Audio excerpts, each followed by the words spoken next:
Hi everyone, today's about oolongs in our introduction to basic tea education. The oolong family out of all the families has the greatest variety in depth and breadth of aromas and flavours. So let's get into it.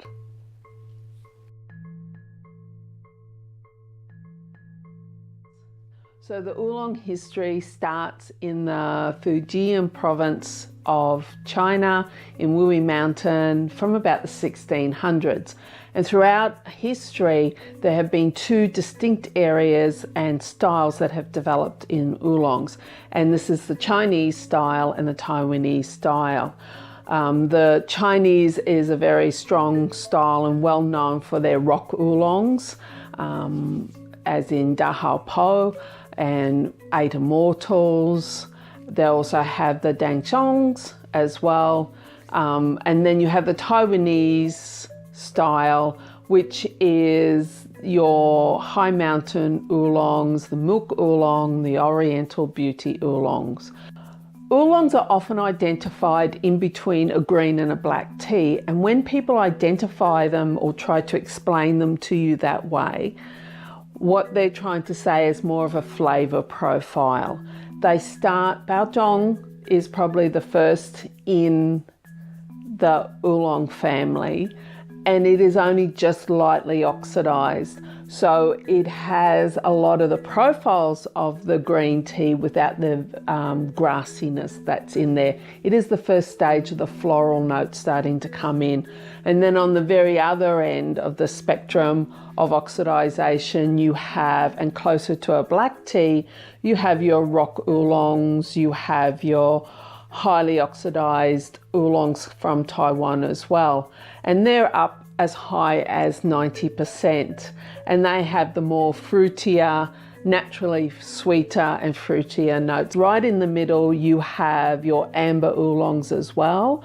And those amber oolongs have an oxidisation level in around the 35%, and then the baking on top of that. So the best way to look at and consider an oolong is through classification of its oxidisation level and its rolling style and its baking levels as well. So just the three different levels that is the best way to classify an oolong, as distinct from the black tea, and the way it's oxidised is done in a completely different way to the way an oolong is oxidised. In a recent video, I highlighted the full process of oolong making to the ball type oolong, and it is in a previous video, which I will provide a link below, and it highlights the different fluffing processes and the steps that an oolong goes through. I have put together a sample of the oolongs that I have been talking about, and you can see the breadth of the oxidisation levels here, as these have been categorised as per the oxidisation level. So this is a Baozhong, which is around the 10% mark. This is milk oolong, which is around the 12 to 15, sometimes 20% mark. This is an amber oolong, which has been oxidised to about 20-25% and then baked. And this is a rock oolong, which is 70% oxidised and then charcoal baked. You can, like I say, get up to 90%, but I don't have an example here today. The 90% are usually out of Taiwan, which is what I would categorise as a Formosa Bonita.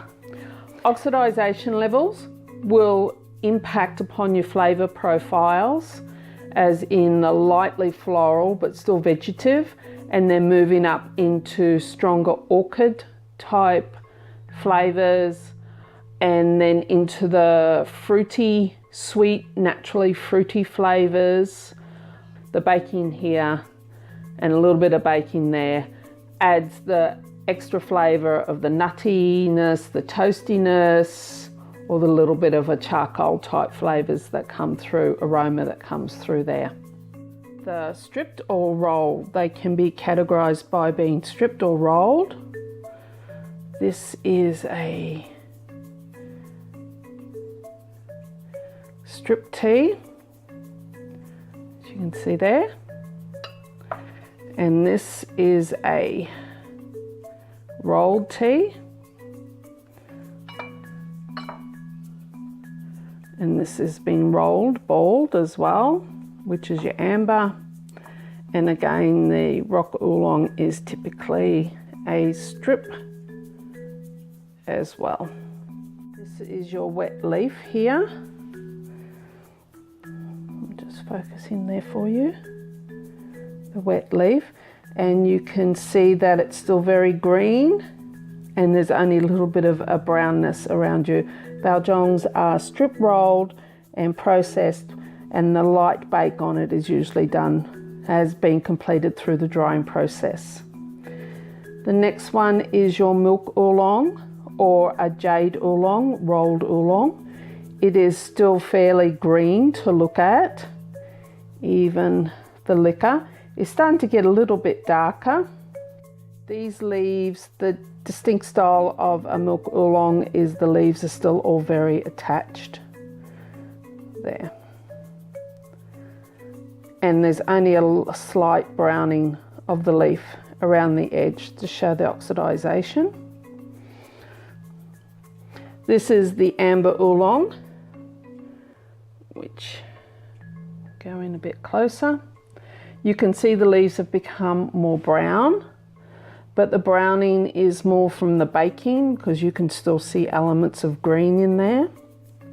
So it is, the brown is in around the center and the whole leaf, and that indicates the baking level there.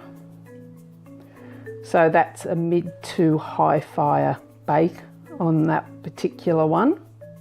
And again, the liquor has, you've got the elements of amber now starting to come in, and hence the reason for amber oolong. And then we have again the rock oolong. As you can see, it's not fully oxidized, it's not even 90%. The 90%, the leaves are quite dark, but the baking on this isn't as high as the previous one, but you can, however, you can see that the leaves overall are darker and there's a darker rim around them showing the higher oxidation levels. The liquor has gone quite dark now to a red. As I mentioned earlier, the oolong family is probably best to be categorized under the three different elements that affect and impact the flavors and aromas of the oolong family. Besides the major one, of course, is the cultivar that is used. There is the oxidization level, which is the fluffing and tumbling of the leaves, breaking, carefully breaking the inside the membranes of the tea leaves to create oxidization. And then there is the baking levels to create the toasty, nutty flavors or the charcoal baking. And then, of course, it's the rolling style, which is your ball type, canvas ball rolling, or your strip rolling. So thanks for joining me today. I hope you enjoyed that video. If you enjoyed the video today, please give me the thumbs up. Please subscribe if you haven't subscribed as yet. It's free. Please share with your friends, and please give me a comment below for anything else that you would like to learn more about.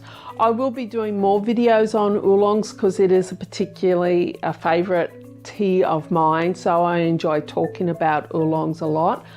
And we'll see you all next time. Bye for now.